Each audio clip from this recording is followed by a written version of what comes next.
Hi అండి. మన కుటుంబ సభ్యులందరికీ నమస్కారం అండి. పేరు పేరున ప్రతి ఒక్కరికి ధన్యవాదాలండి. నేను ఇప్పుడు ఒక లాగ్ అయితే తీద్దామనేసి అనుకున్నాను. నా మినీ లాగ్ అయితే తీసి పెట్టాలనేసి అనుకున్నాను. వీలు చూసుకుని ఒక రోజన్నా కుదిరితే చేద్దామనేసి అనుకుంటే ఎప్పుడూ కుదరలేదు. రథసప్తమి రోజు కదా ఈ రోజు అనేసి ఈ రోజున ఒక లాగ్ పెడదామనేసి అనుకున్నాను. అత్త వాళ్ళ ఇంటికాడ నుంటే ఎట్లా ఒకట్లన్నా పని చేసేసి ఉంటాను. ఇక్కడైతే అమ్మ వాళ్ళ ఇంటికాడ అని చెప్పాను కదా నేను. మార్నింగ్ వేయాలనేసి నిన్నా కూడా చాలా ఇబ్బందిగా అనిపిస్తూ ఉంది. ఇప్పుడు వేయొద్దని చెప్పారని చెప్పేసి నేను ఇన్ని రోజులు చేయలేదు లాగ్ అనేది. ఇప్పుడు లాగ్ అయితే పెడుతున్నాను. మార్నింగ్ అయితే నేను ఉదయం లేసాను. ఈరోజు రథసప్తమి. మమ్మీ అయితే అమ్మ అయితే లేనన్నా ముగ్గేనన్నా అనేసి అని చెప్పిందని చెప్పేసి సరే లేనేసి ముగ్గేద్దామా అనేసి పోయాను నేను. ఇంతలో ఏమంటే ఎదురింటామేమంటే నేను ఏదనుకున్నానో ఆ ముగ్గు అయితే ఆమె ఆల్రెడీ వేసేసునింది. సరేలే ఏదో ఒక ముగ్గు వేద్దాము అనేసి అనుకొని ఆలోచించి వేద్దాము ఏదో ఒకటి వేద్దామని చెప్పేసి ఇంతలో మా పైన ఏమంటే వెనకాల చేరుకొని చూస్తున్నాడు. సరేలే చూడనిలే ఏదో ఒకటి మనం వేస్తున్నాం కదా, ఎట్లాగైతే ఒక రథం అయితే వేసేయాలి ఎలాగని ఈరోజు అనేసి అనుకున్నాను. రథం అయితే వేసేస్తున్నాను. అది కూడా చేసి రాకుండా అనేసి అనేది వేస్తున్నాను. లాస్ట్కి ఎట్లా వస్తుందో ముగ్గు అనేసి అనుకుంటా వేస్తున్నాను. బాగా అయితే వచ్చింది ముగ్గు అయితే. ఇప్పుడైతే మా అమ్మ వాళ్ళ ఇంట్లో ఏమంటే స్పెషల్ అంతా ఏం లేదు, కానీ అత్త మామ వాళ్ళు వస్తానని చెప్పారు. మా ఆయన కూడా వస్తానని చెప్పారు. అందువల్ల అనేసి అని చెప్పేసి ఈ రోజన్నా త్వరగా అనేసి పనులన్నీ చేసుకుందాము అనేసి ఎలాగైనా ఊహించి వేశాను కదా. ముందుగానే ప్రిపేర్ చేసి వేస్తుంటే మాత్రము హాఫ్ అన్ అవర్లో వేసి ఉండేదాన్ని. ముగ్గులు వేయాలంటే నాకు చాలా ఇష్టము, కానీ వేరే వాళ్ళు వేసారు కదా, ఎదురుగానే ఉంది కదా అని చెప్పేసి ఆ ముగ్గు వేస్తే మనం చూసి వేసినట్టు ఉంటుంది అనేసి అని చెప్పేసి బాగుండదు, ఎదురుగా ఉంటే బాగుండదు అని చెప్పేసి నేనైతే ఇంకా ఊహించి వేసేది కదా. దాదాపు ఎలాగైనా సరే సుమారు 1 గంటన్న పట్టిందనమాట. ఇంక ఈ ముగ్గు వేయాలి కదా అనేసి అని చెప్పేసి 1 గంటన్న టైం తీసుకున్నాను. ఏడికే నాకు 7:30 అయిపోయింది. నేను లేచింది 6:30కి లేసాను. 1 గంట కరెక్ట్గా అయ్యింది ఈజీగా నాకు. ఇంకా రంగులన్నీ పోయాలి కదా, అన్నీ చేసుకోవాలి కదా అని చెప్పేసి ముగ్గు అయితే పెట్టిన తర్వాత అమ్మ అయితే అప్పుడే చెప్తా ఉంది, నాన్న ఫాస్ట్గా వేయనైనా అనేసి అని చెప్పేసి అంటా ఉంది. నాన్న 7:30 అయిపోయింది వేయనైనా అనేసి అంటా ఉంది. ఇంక ఈరోజు రథసప్తమి కదా అని చెప్పేసి రథం ముగ్గు అయితే వేయాలి కదా అని చెప్పేసి రథం ముగ్గు అయితే వేస్తున్నాను. ఈ సూర్యుడు వచ్చేకలికి మనము సూర్యోదయం అవ్వక ముందుగానే ఆయన మరుస్తుంటారు కదా, అప్పుడే మనం అనేది ఆయనకి పిండి దీపం అనేది సమర్పించాలన్నమాట. పిండి దీపం వెలిగించి కాయ కర్పూరం కొట్టి టెంకాయ కొట్టుకొని దండం పెట్టుకోవాలనేసి అంటారు. ఆయన ఉదయించేటప్పుడే అదే మనకి ఆ రోజు ముక్తి కలుగుతుంది అనేసి అంటారు. మనకి ఏదేమైనా కూడా సరే నా విషయానికి వస్తే మాత్రము అన్ని దేవుళ్ళ కన్నా మనకు కంటికి కనిపించే దేవుడు ఆ సూర్యుడు. ఆ సూర్య భగవానుడికి మార్నింగ్ లేయడమే మనము దండం పెట్టుకోవడం అనేది చాలా అసలు ఇంపార్టెంట్ అయిన విషయం. అది చాలా చాలా మంచిదన్నమాట.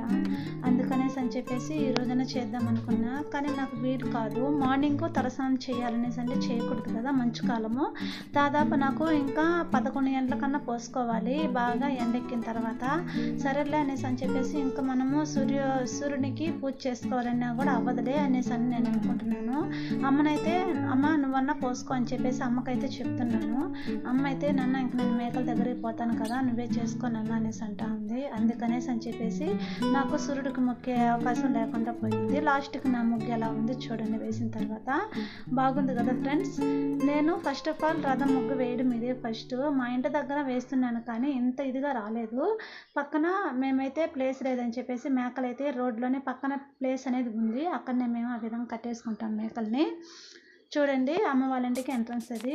తర్వాత ఇప్పుడు మనము ఈ రథసప్తమి రోజు ఆకులతో తలస్నానం చెయ్యాలంట. మా పాపకైతే నేను ఫస్ట్ ఆఫ్ ఆల్ ఇంకా స్కూల్కి పంపించాలి కదా పాపనని చెప్పేసి నేను ఈ జిల్లేడాకులు ఉంటాయి కదా, తెల్ల జిల్లేడాకులు 3 ఆకులు పెట్టేసి నేను తలస్నానం చేపిస్తున్నాను.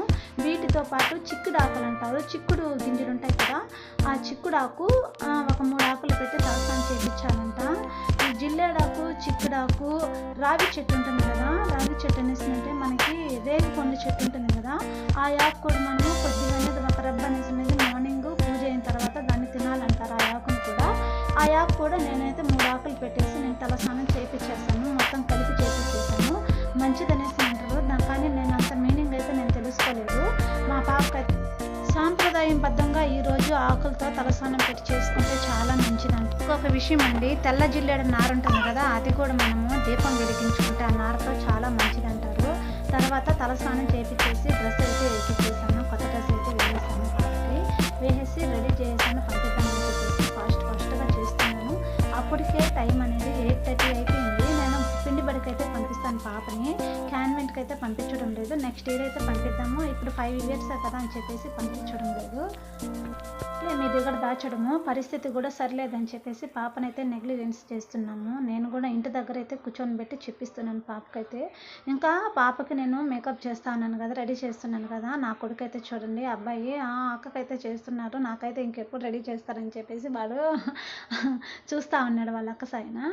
ఇంకా రెడీ అయిపోయిన తర్వాత నేనేమంటే ఇంకా పని అంతా ఫాస్ట్గా ఇంకా చేసుకోవాలి కదా. ఇప్పుడు 8:30 అయిపోయిందని చెప్పేసి ఫాస్ట్గా చేసుకునేసి తలస్నానం చేసుకునేసి ఇల్లు అయితే బాగా తుడిచిపెట్టుకునేసాను. తెరుచుకునేసిన తర్వాత నేను ఈ గడపడ దగ్గర ఏమంటే ఇంకా మామూలుగా మనం పసుపు కుంకుమ అంతా పెట్టుకునేసి చేసుకుంటాం కదా, పూజ చేసుకుంటాం కదా.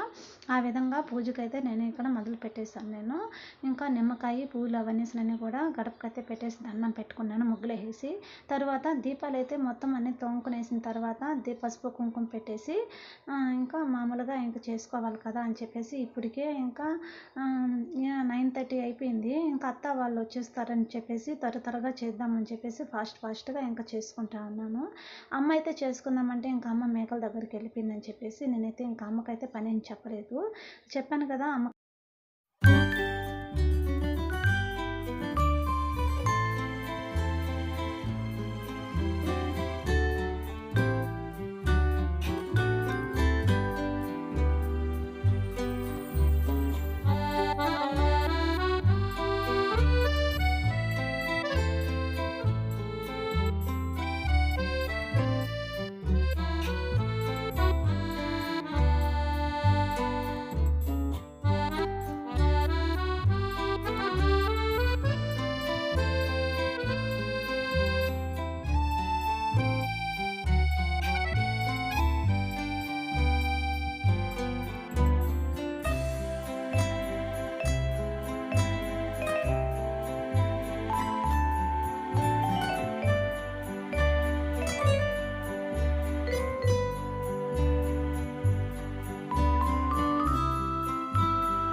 పూజకైతే రెడీ చేసి ఇంకా దీపం అయితే వెలిగిస్తున్నాను. అప్పటికే 10:30 అయిపోయింది, 10:30 అయిపోయింది టైము. ఇంకా ఇంకేముందండి, ఇంకా మామూలుగా ఇంకా పులిహోర అయితే చేసాను, నేను ఆల్రెడీ చేసి పెట్టుకునేసాను. పాపకు కూడా అదే సగం అనేది ప్రసాదము నేను దేవుడికైతే కొద్దిగా పెట్టేసిన తర్వాత తనిగా పక్కన తీసి పెట్టేసి పాపకైతే తినిపించేసి పాపనైతే స్కూల్కి అయితే పంపించేశాను. ఇంకా 10:30 అయిపోయింది కదా అనేసి అని చెప్పేసి ఇంకా త్వరగా కానిద్దాము. ఇంకా అత్త మా ఆయన వచ్చారు కాబట్టి ఇంకా వాళ్ళకన్నీ ప్రిపేర్ చేసి పెట్టాలి కదా అని చెప్పేసి ఈరోజైతే పూజ అయితే కానిస్తున్నాను.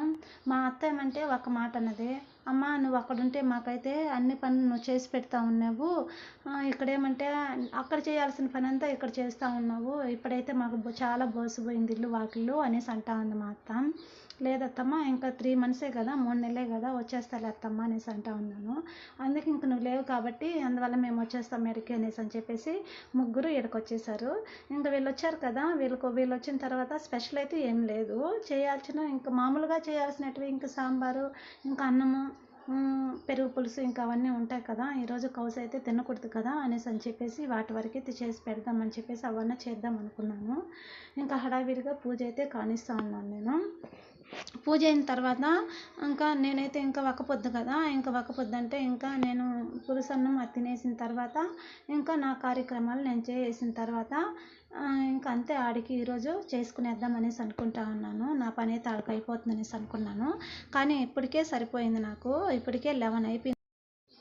మా అత్త అయితే అవసరమా ఇప్పుడు 11 దాకా ఒక పొద్దుండేసి అవసరమా నీకు ఇప్పుడు అనేసి అని చెప్పేసి మామూలుగా ఉన్నా పర్లేదు కదా, ఆపరేషన్ చేయించుకున్నావు అనేసి అని మా అత్త తిడతా ఉంది ఒక పక్క. పర్లేదత్త, దేవుడికి మనం పూజ చేసుకోవడం వల్ల ఏముందిలే అత్త అని చెప్పేసి నేను చేసుకున్నాము, ఆల్రెడీ ఇప్పుడు 6 నెలలు అయింది కదా చేసుకొని కూడా అనేసి అని చెప్పేసి నేను అన్నాను. సరేలేమ్మా నీ ఇష్టం అని చెప్పేసి మా అత్త అయితే అంటా ఉంది ఒక పక్క. కూరగాయలన్నీ కూడా అత్త అయితే పక్కన తీసి పెట్టేసింది, నాకు కష్టం అని చెప్పేసి నాకు హెల్ప్ చేస్తూ ఉంది.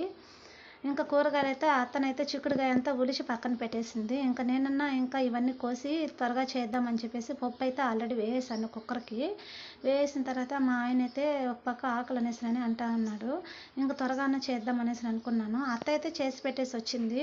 ఎంతైనా ఇంకా శ్రీమతి ఫుడ్ తినాలి కదా, అలవాటైంది కదా అక్కడ అనేసి అని చెప్పేసి ఆయన అయితే ఇక్కడికి వచ్చి పోదాం పదమ్మా అనేసి అని చెప్పేసి వాళ్ళ అమ్మని నాన్నని ఇద్దరిని తీసుకొని వచ్చేసారు ఇక్కడికి. ఇంకా అందుకని చెప్పేసి మా ఆయన కోసమనే త్వరగా చేయాలి కదా అనేసి అని చెప్పేసి త్వరగా అయితే ఫాస్ట్గా కోసి అయితే కట్ చేసి వేస్తున్నాను నేను. ఇంతట్లో మీకు ఒక విషయం చెప్పాలనేసి అనుకుంటున్నానండి. అప్పు, పగ, రోగం ఈ 3 లేకుంటే గుడిసెలోనైనా సరే సంతోషంగా బ్రతికేయచ్చు కదండి. నిజమే కదా. అందువల్ల మనకి అప్పు లేనంత వరకు ఎన్ని కోట్లు సంపాదించి పక్కన పెట్టుకున్నా కూడా సరే, మనకు అప్పుల బాధ అనేది మనకి తీరకుండా ఉనిందంటే ఆ సంపాదన కూడా ఏం చేయనండి. ఆ వేదన కన్నా అస్సలు ఏమీ లేకుండా గుడిసెలో ఏమీ తినకుండా కూడా ఈ గుడిసెలో హాయిగా ప్రశాంతంగా ఉంటూ చల్లంగా కాలం గడిపేయడమే కదండి మనకు కావాల్సింది. అప్పు పగ దేనికండి, పగలు అప్పులు అనేది లేకుండా ఉంటే, రోగం లేకుండా ఉంటే మనిషి జీవితం ఒక చిన్న గుడిసెలైనా కూడా సరే ఎంత హాయిగా ఉంటుందండి. అందుకండి మనిషి విలువ ఎప్పుడైనా కూడా సరే తెలుసుకోవాలి. మంచి సావాసం, మంచి మనుషులతో మెలగడం అనేది చాలా మంచిదండి, ఉత్తమం అండి. ఇంతట్లో అందుకే అండి మంచి మంచిగానే ఉంటుంది, చెడు చెడుగానే ఉంటుంది. ఊరు మంచిదైతే నోరు మంచిదైతే ఊరు మంచిదనేసి అంటారు కదా పెద్దలు సామెత.